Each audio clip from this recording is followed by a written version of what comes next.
प्रायोजक हैं रोजगार डेवलपर्स। नमस्कार, स्वागत है आपका न्यूज बुलेटिन में और मैं हूं आपके साथ सपना पांडे। जम्मू कश्मीर में पाकिस्तान की तरफ से हो रहे हमलों के चलते एक तरफ जहां लोग परेशान हैं तो वहीं दूसरी तरफ लोगों को परेशानियों का सामना करना पड़ रहा है। इसी को देखते हुए उपराज्यपाल मनोज सिन्हा ने सुरक्षा बलों और स्थानीय लोगों से मुलाकात की। इसके साथ ही जमीनी हालात की रक्षा करने के लिए उरी का दौरा किया तो वहीं दूसरी तरफ मुख्यमंत्री उमर अब्दुल्ला ने उन स्थानीय लोगों से मुलाकात की और उनका हौसला बढ़ाया। सबसे बड़ी बात तो यही कि उनके तरफ से जो सिविलियंस को निशाना बनाने की कोशिश की गई, जिस तरह जम्मू शहर पे उन्होंने ड्रोन का हमला किया, मुझे नहीं लगता है कि 71 वॉर के बाद कभी इस तरह जम्मू शहर को निशाना बनाया गया हो। लेकिन हमारे डिफेंस फोर्सेस उनको ये क्रेडिट जाता है कि उन्होंने ये सारे ड्रोन जो हैं उनको नाकामयाब किए और उनमें से एक भी ड्रोन जो है निशाने पे नहीं पहुंच पाई। हालांकि उन्होंने जम्मू में कई सारे इलाके, यहाँ तक कि खबर ये आई है कि कश्मीर में भी अनंतनाग में जो एम्यूनिशन डिपो है उसको भी टारगेट करने की कोशिश की, लेकिन उसमें भी वो नाकामयाब रहे। मैंने पहले दिन बात करते हुए ये कहा था कि लेकिन अब ये हालात हमने नहीं बनाए। पहलगाम में हमारे लोगों के ऊपर हमला हुआ, बेगुनाह लोगों की कत्ल की गई, उसका हमें जवाब देना पड़ा। लेकिन ये जो अब लगातार इसको बढ़ाने का सिलसिला जो पाकिस्तान के तरफ से हो रहा है, इसमें ना पाकिस्तान को कोई फ़ायदा है ना उनकी कोई कामयाबी होगी। बेहतर यही होगा कि वो अपनी बंदूकें खामोश करें और यहाँ पे हालात जो हैं वो दोबारा साजगार हों।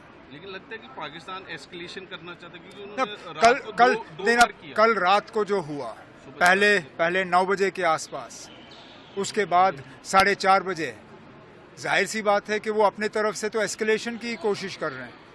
अब एस्केलेशन में सबसे ज़्यादा नुकसान उनको होगा। उनको थोड़ी सी अब अपने अकल से काम लेनी चाहिए और ये एस्केलेशन के बजाय उनको डी एस्केलेशन के तरफ जो है तवज्जो देनी चाहिए। सर, पुंछ में काफ़ी लोग हमारे मारे गए, बहुत नुकसान हुआ है पुंछ में, इंजर्ड भी हुए। पुंछ शहर में बहुत ज़्यादा नुकसान हुआ है और पुंछ में तो हालात बहुत ही ख़राब है। मेरे डिप्टी सीएम कोशिश कर रहे हैं पुंछ पहुंचने की, अगर वो पहुंच पाए तो वहाँ लोगों से मुलाकात करेंगे। सर, आपने आज दौरा भी किया, सब जो कैंप्स है, तो किस तरह की फैसिलिटीज़ अभी प्रोवाइड? अब जितना हम कर सकते हैं कर रहे हैं। दिन में 3 बार खाना, 2 बार चाय, बाकी सैनिटेशन की फैसिलिटी। यहाँ खेलकूद का सामान मांगा, मैं अपने स्पोर्ट्स मिनिस्टर का शुक्रगुजार हूँ कि गाड़ी में उन्होंने सामान रखा हुआ था, तो कम से कम और कुछ नहीं तो इन बच्चों के चेहरे पे इन मुश्किल हालात में अगर हम थोड़ी सी मुस्कुराहट ला सके तो ये बड़ी बात है। सर, अभी क्या आप देख रहे हैं, क्योंकि हर कोई ये इसमें है कि क्या होगा, अब आगे क्या होगा? इस सवाल का जवाब मेरे पास है नहीं। इस सवाल का जवाब शायद ही हमारे मुल्क में किसी के पास है। पहले तो पाकिस्तान को तय करना होगा कि वो किस तरह के हालात चाहती हैं। अगर वो चाहती हैं कि उनके ड्रोन का मुकाबला हमारे ड्रोन करें, फिर तो हमारे ड्रोन उनसे कई गुना ज़्यादा हैं। हमारे पास हर हथियार जो है उनसे ज़्यादा है। भारत पाकिस्तान की तनाव भरी स्थिति को देखते हुए पीजीपी प्रमुख महबूबा मुफ्ती ने दोनों देशों से गुजारिश की है। उन्होंने कहा कि इन हमलों को बंद कर दीजिए। जम्मू कश्मीर के लोग कब तक इस मुसीबत को झेलेंगे? और इसी तरह पाकिस्तान के अंदरूनी हालात भी अच्छे नहीं है, वो हम सब जानते हैं। तो ऐसे में दोनों मुल्कों का कोशिश ये होनी चाहिए कि हम आपस में जो है पॉलिटिकल इंटरवेंशन होना चाहिए। मिलिट्री इंटरवेंशन से कुछ हासिल नहीं होगा। हम देख रहे हैं पुलवामा के बाद भी एक इसी तरह से बालाकोट हो गया, तो उसके बाद क्या हुआ? आज पहलगाम हुआ, तो इसके बाद ये जो हो गया आर पार जो इस वक्त हो रहा है, मुझे लगता है कि मेरी आई अर्ज दोनों तरफ से की जो लीडरशिप है कि उनको मेरी ये गुजारिश है कि ये जो अटैक्स हैं इनको खुदा के लिए बंद कर लीजिए। हमारे बच्चे मतलब कि जिनके खेलने के दिन है मैंने खुद देखा उस बच्चे की जो फोटो पहले थी, वो खेल रहा था उसी टी शर्ट में, और उसके बाद जब उसकी मैयत को लेके जा रहे थे जो पुंछ का है, तो उसके सर का ये हिस्सा बिल्कुल अलग था। तो यही हाल उधर है, उस साइड में भी है।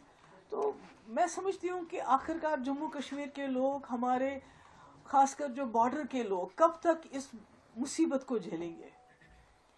ये कब तक चलेगा? कब तक हमारी माओं की गोदे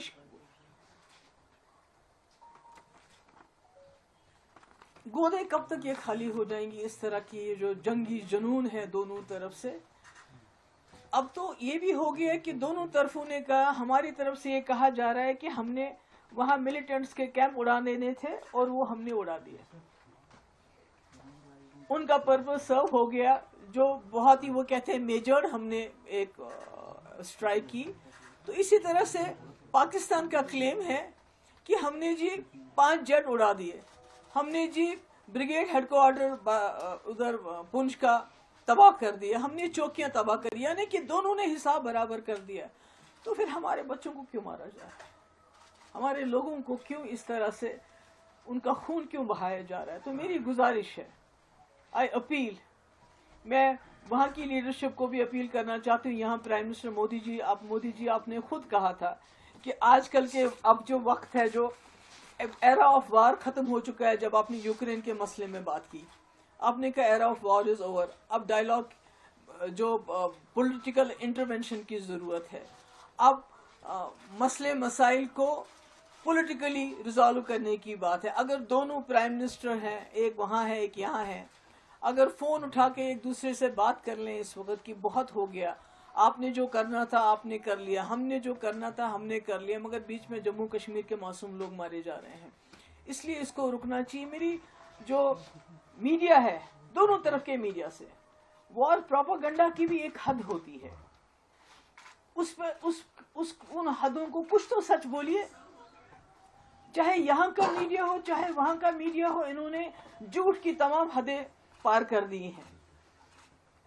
ये कहते हैं कि कल किसी मीडिया हाउस ने चलाया जी, कराची को भी खत्म कर दिया, लाहौर को भी खत्म कर दिया, फिर वहां के मीडिया वालों ने कहा हमने फलानी ये कर दिया। तो इतना पैनिक फैल रहा है हमारे बॉर्डर एरियाज में, इतना पैनिक फैल रहा है, बजाय इसके कि दोनों तरफ के मीडिया लोगों को तसल्ली देते, लोगों को कुछ ना कुछ उनको ये लगता है कि उनके ठहराव आता, उसके बजाय ऐसी ऐसी बातें कर रहे हैं, ऐसे ऐसे प्रोपागेंडा कर रहे हैं कि लोगों में और ज्यादा खौफतारी हो रहा है। तो इसलिए मेरी फिर से एक बार गुजारिश है कि ये जो इस वक्त हालात हैं, जो खुदा ना खास्ता दोनों न्यूक्लियर पावर हैं, जंग के दहाने पे हम पहुंच गए। ये तो खाली सबसे पहले तो हम जम्मू कश्मीर के लोग उड़ जाएंगे, उसके बाद ये दोनों मुल्क, अगर न्यूक्लियर खुदा ना खास्ता इसमें इंटरवेंशन हो जाता है तो कौन बचेगा? ना ये रीजन बचेगा और ना सारी दुनिया भी नहीं बच सकती इसमें।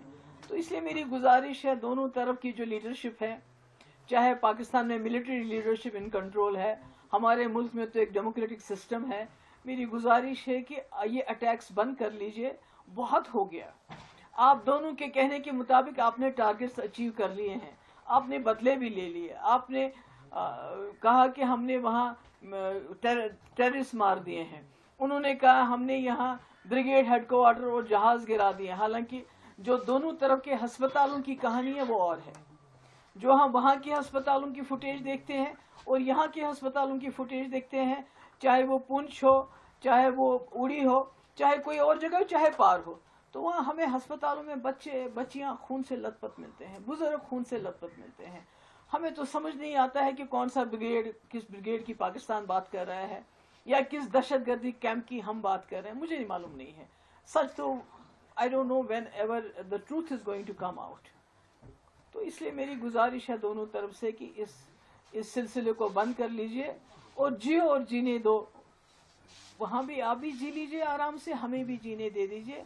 और खासकर जम्मू कश्मीर के लोगों पे जो कहर नाजिल हुआ है पिछले कुछ दिन, वो तो पहलगाम से ही शुरू हो गया, क्योंकि यहाँ के लोगों के दिल दहल गए। वो जो वाकया हुआ, सब कुछ हम जो कर सकते थे हमने किया, मगर उसके बाद ये जो अटैक्स का सिलसिला शुरू हो गया, ये ठीक नहीं है, ये इंसानियत के खिलाफ है। मैं अपील करती हूँ और मुझे उम्मीद है कि दोनों मुल्क के जो लीडरशिप है वो हम जम्मू कश्मीर के लोगों की आवाज़ को सुनेगी बहुत खून बहा, अब यहाँ बस होनी चाहिए। आप सबका बहुत बहुत शुक्रिया। Military is no solution, it can address the symptoms but the real cause is there only. मैं उम्मीद करती हूँ कि इसमें पॉलिटिकल इंटरवेंशन होगा।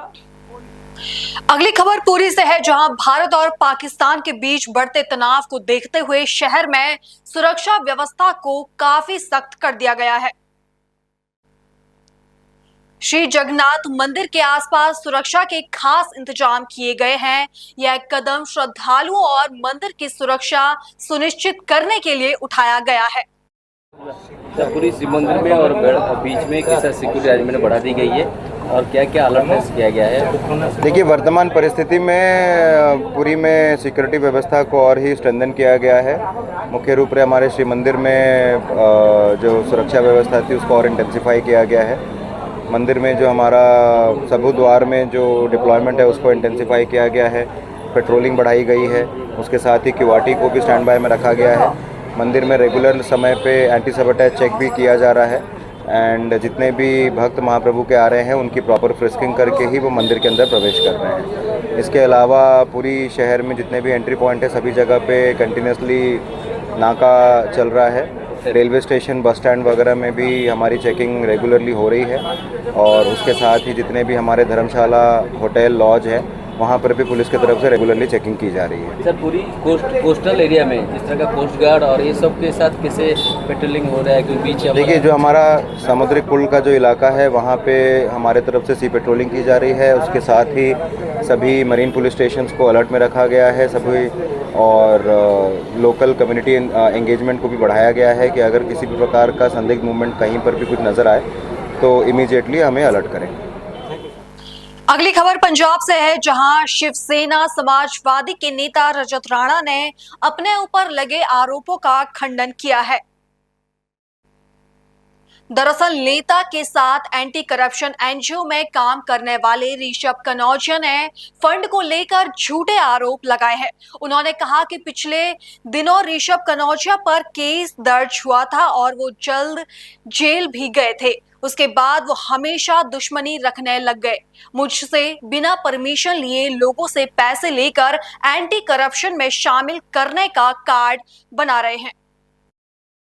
ਸਾਰਿਆਂ ਨੂੰ ਜਿਵੇਂ ਕਿ ਹੁਣੀ ਮੈਨੂੰ ਪੱਤਰਕਾਰ ਸਹਿਬਾਨ ਦਾ ਕਿਸ ਦਾ ਫੋਨ ਆਇਆ ਸੀਗਾ ਜਿਨ੍ਹਾਂ ਨੇ ਦੱਸਿਆ ਵੀ ਰਾਜਨ ਰਾਣੇ ਵੱਲੋਂ ਠੱਗ ਵੱਲੋਂ ਇੱਕ ਪ੍ਰੈਸ ਕਾਨਫਰੰਸ ਕੀਤੀ ਗਈ ਹੈ ਜਿਹਦੇ 'ਚ ਉਹਦੇ ਵੱਲੋਂ ਕਿਹਾ ਗਿਆ ਹੈ ਵੀ ਇਹ ਜਿਹੜਾ ਆਇਡੈਂਟੀ ਕਾਰਡ ਹੈ ਉਹ ਰਾਜਨ ਰਾਣਾ ਨਹੀਂ ਸੀ ਬਣਾਉਂਦਾ ਤੇ ਇਹ ਰਿਸ਼ਵ ਕਨੌਜੀਆ ਬਣਾਉਂਦਾ ਸੀਗਾ। ਉਹ ਠੱਗ ਨੂੰ ਪੁੱਛਿਆ ਜਾਵੇ ਵੀ ਠੱਗ ਜਿਹੜਾ ਆਹ ਕਾਰਡ ਹੈ ਇਹ ਰਾਜਨ ਰਾਣੇ ਨੇ ਹੀ ਬਣਾ ਕੇ ਦਿੱਤਾ ਹੈ। 11,000 ਰੁਪਏ ਮੇਰੇ ਕੋਲ ਲੈ ਕੇ ਗਿਆ ਹੈ। 420 ਦਾ ਮੁਕੱਦਮਾ ਇਹਦੇ ਤੇ ਦਰਜ ਹੋਇਆ ਜਿਹਦੇ 'ਚ ਦਿੱਲੀ ਤਿਹਾੜ ਜੇਲ੍ਹ ਦੇ ਵਿੱਚ ਰਿਹਾ। ਉਸ ਤੋਂ ਬਾਅਦ ਲੁਧਿਆਣੇ ਦੇ ਇਹਦੇ ਹੋਰ ਥਾਣੇ 5 ਨੰਬਰ ਡਿਵੀਜ਼ਨ 'ਚ ਮੁਕੱਦਮਾ ਦਰਜ ਹੋਇਆ। ਉਸ ਤੋਂ ਬਾਅਦ ਹੈਬੋਵਾਲ 1 ਤਰੀਕ ਨੂੰ ਪਰਚਾ ਦਰਜ ਹੋਇਆ ਇਹਦੇ ਤੇ 69 ਨੰਬਰ FIR 420 ਦਾ। 420 ਦੀਆਂ ਬੁਛਾਰਾਂ ਇਹਦੇ ਮਗਰ ਲੱਗੀਆਂ ਪਈਆਂ ਪੂਰੀਆਂ ਤੇ ਇਹ ਠੱਗ ਕਿਸਮ ਦਾ ਬੰਦਾ ਹੈ। ਵਿਜੀਲੈਂਸ ਦੇ ਕਾਰਡ, ਭਾਰਤ ਸਰਕਾਰ ਦੇ ਕਾਰਡ ਤੇ ਹੁਣ ਐਕਸ਼ਨ ਨਾ ਹੋਵੇ ਇਸ ਚੀਜ਼ ਕਰਕੇ ਜਿਹੜਾ ਹੈ ਇਹ ਮੈਨੂਪਲੇਟ ਕਰ ਰਿਹਾ ਹੈ। ਹੁਣ ਇਹ ਦੱਸਿਆ ਜਾਵੇ ਵੀ ਸੋਨਾ ਦੇ ਕੇ ਗਨਮੈਨ ਕਿਹੜਾ ਮਿਲਦਾ ਹੈ ਜੀ। ਇਹਨੂੰ ਜਿਹੜਾ ਗਨਮੈਨ ਹੈ ਕਮਲੇਸ਼ ਭਾਰਦਵਾਜ ਨੇ ਦਵਾਇਆ ਸੀਗਾ। ਹਣੀ ਭਾਰਦਵਾਜ ਦੇ ਮੁੰਡੇ ਨੇ OSC ਬ੍ਰਾਂਚ ਚੋਂ ਲਿਆ ਕੇ ਇਹਨੂੰ ਗਨਮੈਨ ਦਿੱਤਾ ਸੀਗਾ। ਉੱਥੇ ਵੈਰੀਫਾਈ ਕੀਤਾ ਜਾਵੇ ਵੀ ਗਨਮੈਨ ਕਿਹਦੇ ਖਾਤੇ 'ਚ ਚੜਿਆ। ਕ੍ਰਿਮੀਨਲ ਬੰਦਾ ਹੈ। ਮਨੀਸ਼ ਗੁਪਤਾ ਇਹਦੇ ਨਾਲ ਰਲਿਆ। ਹੁਣ ਵੀ ਇਹ GST ਦੀ ਹਾਈ ਲੈਵਲ ਦੀ ਠੱਗੀਆਂ ਮਾਰ ਰਿਹਾ ਹੈ। ਇਹਨਾਂ ਤੇ ਜਿਹੜਾ ਹੈ ਇਮੀਡੀਏਟਲੀ ਵੱਧ ਤੋਂ ਵੱਧ ਜ਼ੋਰ ਲਾ ਕੇ ਇਹਨਾਂ ਤੇ ਕਾਰਵਾਈ ਕਰਕੇ ਔਰ ਸਾਨੂੰ ਇਹ ਵੀ ਪਤਾ ਲੱਗਿਆ ਵੀ ਇਹ ਜਿਹੜੇ ਕਾਰਡ ਹੈ ਸਮਰਾਲਾ ਚੌਕ ਤੇ ਇੱਕ ਭਾਮੀਆ ਰੋਡ ਤੇ ਇਹਨੇ ਮਸ਼ੀਨ ਲਾਈ ਹੈ ਜਿੱਥੋਂ ਇਹ ਕਾਰਡ ਬਣਾਉਂਦਾ ਸੀ। ਪੁਲਿਸ ਜਦ ਇਹਨੂੰ ਚੱਕੂਗੀ ਤੇ ਚੱਕ ਕੇ ਆਪ ਹੀ ਪੁੱਛਗਿੱਛ ਕਰਕੇ ਪੁੱਛਗਿੱਛ ਦੇ ਦੌਰਾਨ ਚ ਆਪ ਹੀ ਤੁਹਾਡੇ ਸਾਹਮਣੇ ਸਾਰੇ ਤੱਥ ਸਾਹਮਣੇ ਆਣਗੇ। ਧੰਨਵਾਦ ਤੁਹਾਡਾ। अगली खबर उत्तर प्रदेश के नकुर से है, जहां तहसील में एंटी करप्शन टीम ने बड़ी कार्रवाई करते हुए सर्वे लेखपाल अनुज प्रताप सिंह को 5,000 की रिश्वत लेते हुए रंगे हाथ गिरफ्तार किया। जानकारी के मुताबिक पीड़ित आलिम से भूमि नाम दर्ज कराने के बदले लेखपाल ने 10,000 की मांग की थी। आलिम ने पहली किश्त के रूप में 5,000 देने की सूचना टीम को दी, जिसके बाद टीम ने योजना बनाकर तहसील परिसर में ही लेखपाल को रंगे हाथ पकड़ लिया। गिरफ्तारी के बाद मौके पर हड़कंप मच गया। फिलहाल आगे की कार्रवाई की जा रही है। आपका नाम और क्या मामला है? मेरा नाम मोहम्मद अलीम है, गांव कुंडापुर। मुझे पटवारी साहब से विरासत चढ़वाई। तो पटवारी साहब के पास आया। इन्होंने कहा कि विरासत चढ़वाने के लिए आपको कुछ खर्चा देना पड़ेगा जब विरासत चढ़ेगी, नहीं तो आप इसी तरह घूमते फिर जाओगे। मैंने पूछा कि कितना देना पड़ेगा, उन्होंने मांगे 10,000 रुपये। उन्होंने कहा 5 अब दे दो और 5 देना काम होने के बाद। मैंने 5 उनको दे दिए और ये टीम आके उन्होंने रंगे हाथों उनको पकड़ लिया। किस जगह से पकड़ा? तहसील में से ही पकड़ा, अपने कमरे में बैठे थे। आप इस कार्रवाई से संतुष्ट हैं? बिल्कुल संतुष्ट है। बिजनौर के शिवा कला थाना क्षेत्र में पुलिस और 5 अपहरणकर्ताओं के बीच मुठभेड़ हो गई। इस मुठभेड़ के दौरान पुलिस की जवाबी कार्रवाई में एक आरोपी के पैर में गोली लग गई और उसे इलाज के लिए अस्पताल में भर्ती कराया गया, तो वहीं पुलिस ने अन्य 4 आरोपियों को भी गिरफ्तार कर लिया है। दरअसल आरोपी एक युवक की अपहरण कर हत्या के बाद शव को खेत में दबाने की फिराक में थे। इसके साथ ही पुलिस ने आरोपियों को कब्जे से तमंचा, कारतूस और फावड़ा बरामद किया है, जिसके बाद पुलिस ने घायल आरोपी सहित सभी आरोपियों को जेल भेजने की कार्रवाई की है।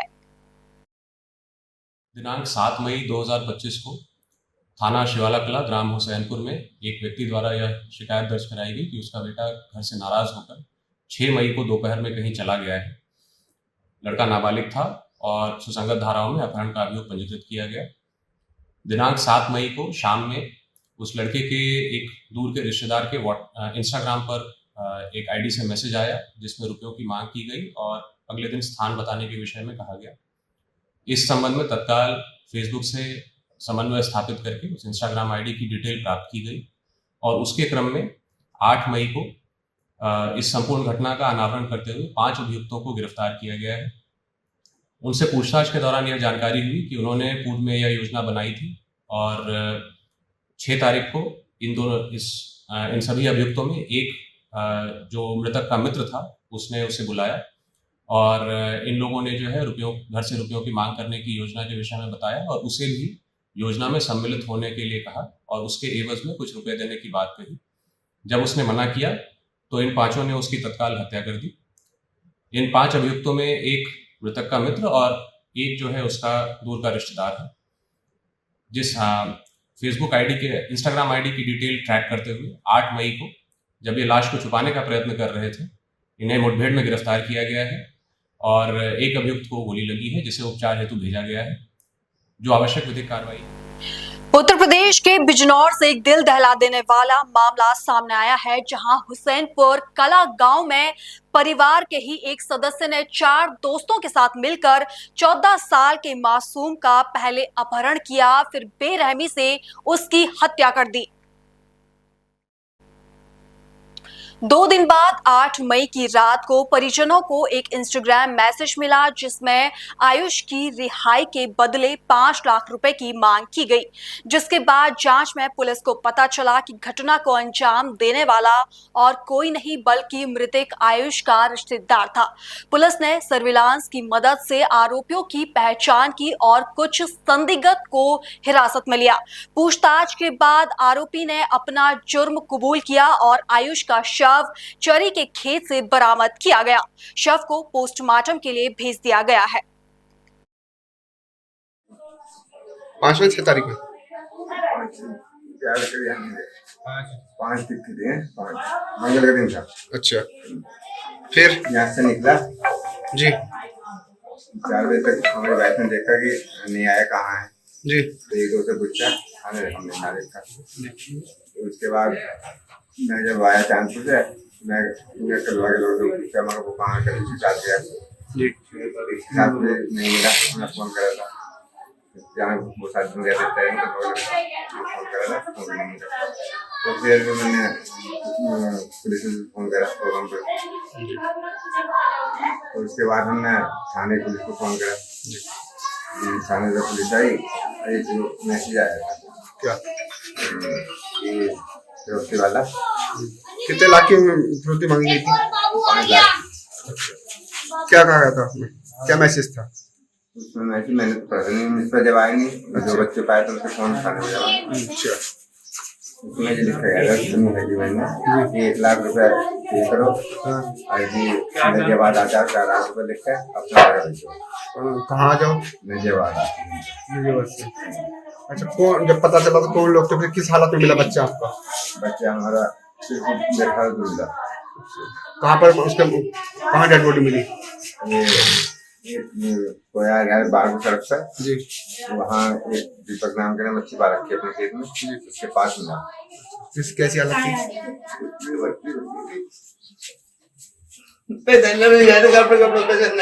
अच्छा, तो कौन लोग थे जिन्होंने किया?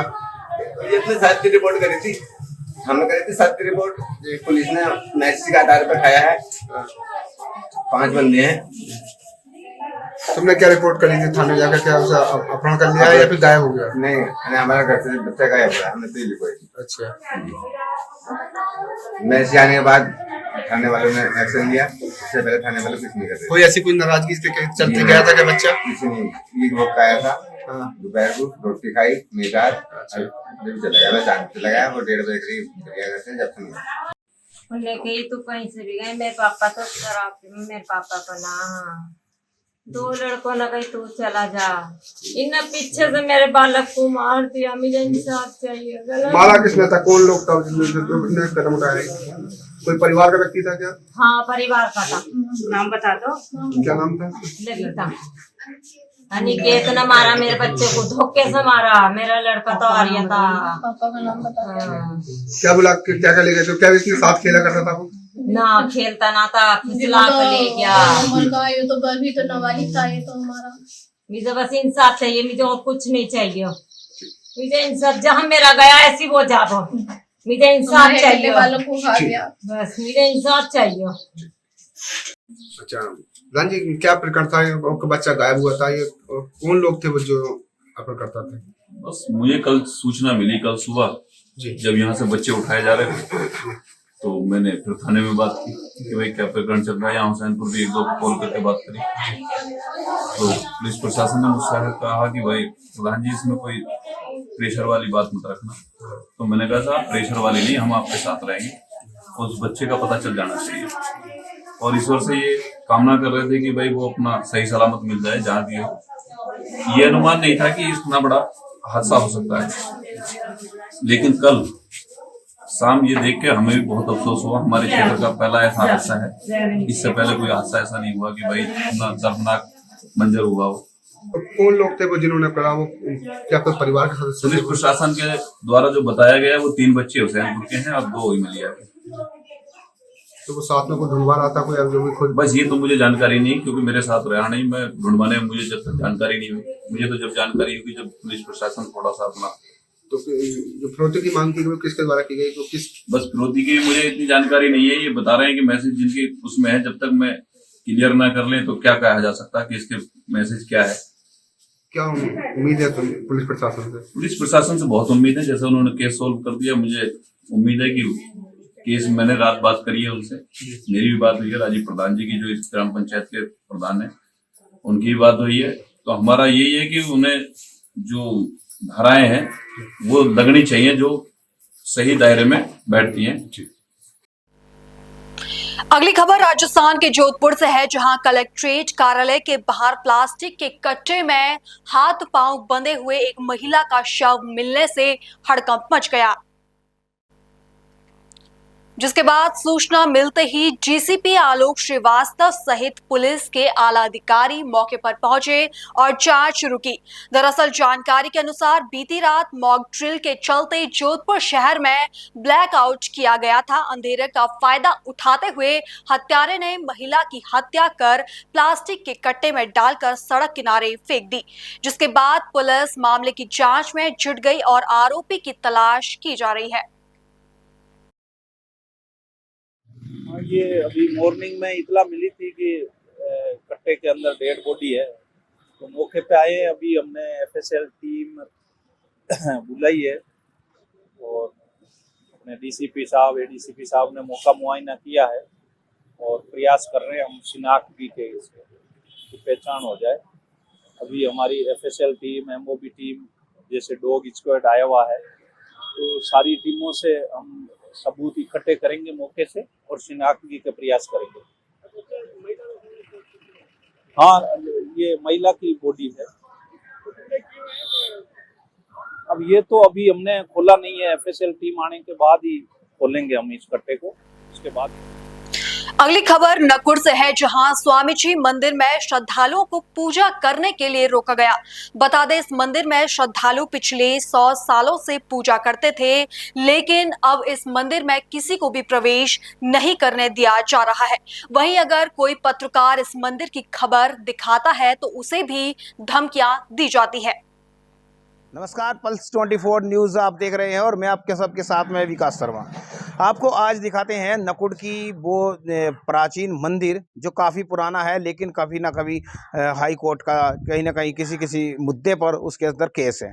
ये वो ज़मीन है जिस ज़मीन पर हाई कोर्ट में जो स्टे चल रहा है और स्टे के साथ साथ केस चल रहा है जो यहाँ पर, और ये वो मंदिर है जिस पर काफ़ी कई दिन पहले गेट बंद कर दिए गए थे कि ये पर्सनल प्रॉपर्टी है, इस पर जो है कोई भी पूजा पाठ नहीं कर सकता, ऐसा कोई स्टे भी था।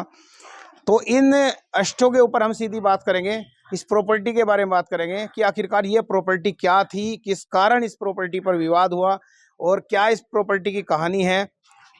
हम इनके पास में आएंगे और इनसे पूछेंगे कि इस प्रॉपर्टी का क्या मामला था।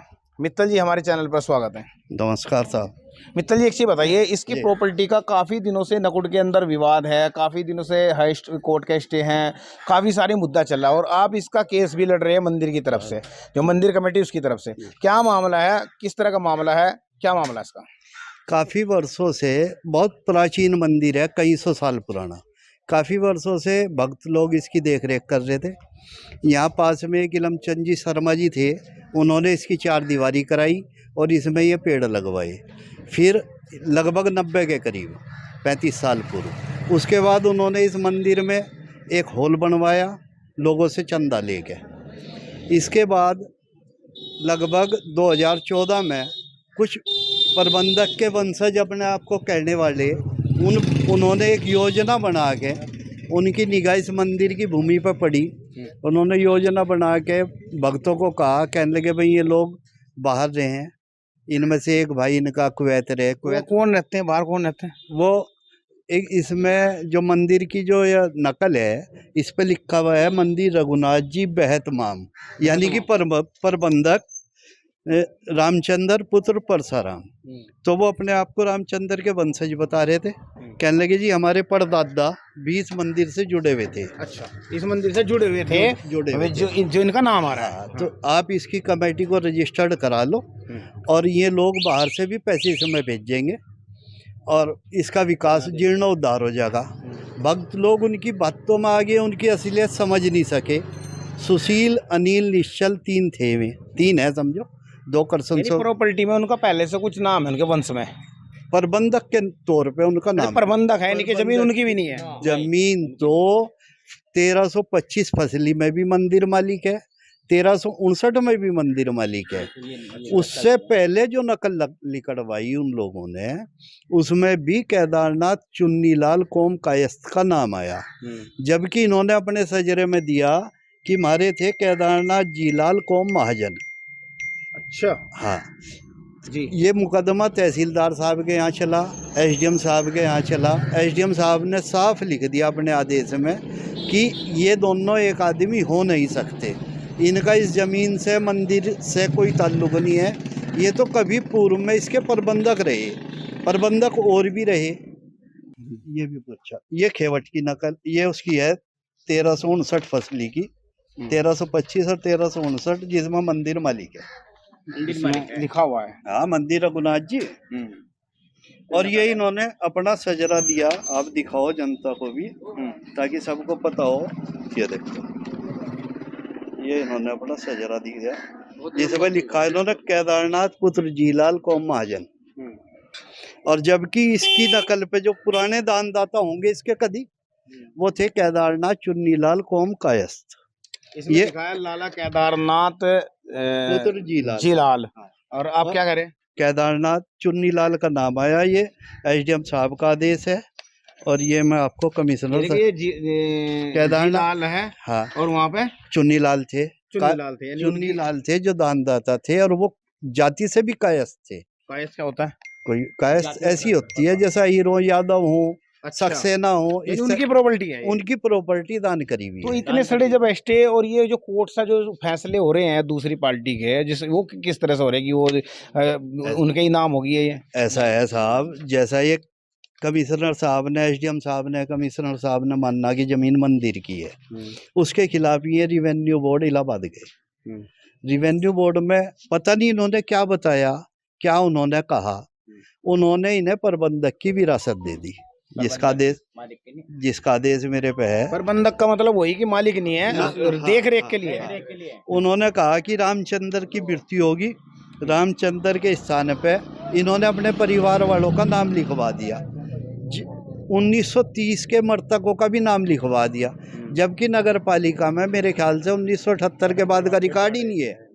उससे पहले भी लिखवा 1978 रिकॉर्ड नहीं है। हाँ, उससे पहले कोई रिकॉर्ड नहीं है, लेकिन उन्होंने 1930 के भी रिकॉर्ड लिखवा दिए। क्योंकि इसका कहना ये है, वे तो वे बहुत पैसे वाले हैं और ये दबंगई है। कुछ मोहल्ले के लोग, यहाँ मंदिर के आसपास के लोग भी कुछ इसके साथ बदमाश किस्म के जुड़े हुए हैं, जो यहाँ शरीफ लोगों को मंदिर में आने से भी रोकना चाहे। अच्छा, एक चीज बताइए, मंदिर में जो स्टे दिखा रहे हैं वो मंदिर का स्टे क्या है, क्या चीज? वो भी बताऊंगा। जब इन्होंने ये रिवेन्यू बोर्ड से आदेश लिया तो कमेटी हाई कोर्ट गई। जैसे ही हाई कोर्ट में हमारा केस चला, इसने बीच में ही अपनी दबंगई से या पैसे के बल पे या जैसे भी करके दबाव बना के इसने उस आदेश को खसरे खतौनी में चढ़ाया। जैसे ही खतौनी में इसने चढ़वाया, 16/8/23 का आदेश है, इसने वो 28/10/23 में चढ़वाया और 29 को यह बनावा करने के लिए खड़ा हो गया मंदिर की जमीन का। जब हम कमेटी के लोग वहाँ गए रजिस्ट्रार के यहाँ, उन्हें हमने कहा भाई ये गलत है, ये मंदिर की ज़मीन है, तब उसने कहा कि चलो तुम एसडीएम साहब से बात कर लो, दोनों जने अपने कागज़ दिखा दो। हम एसडीएम साहब के पास गए, हमने दस्तावेज दिखाए, तब एसडीएम साहब ने माना कि वाकई में ही ज़मीन मंदिर की है और ये गलत तरीके से बनावा कर रहा। एसडीएम साहब ने तुरंत यानी इसको बेचना भी चाह रहे हैं? बनावा कर दिया था जी, अपनी पत्नी के नाम 182 वर्ग मीटर का उसका है मेरे पास। किसने किसके नाम किसका बनावा हुआ? ये सुशील हर जो है, ये पीछे रह के ये भूमाफिया किस्म के लोग हैं, ये भव्य से करा। फिलहाल बुलेटिन में इतना ही। देश और दुनिया की बाकी तमाम खबरें देखने के लिए बने रहिए पल्स 24 न्यूज के साथ। नमस्कार। इस प्रोग्राम के प्रायोजक थे रोजगार डेवलपर्स।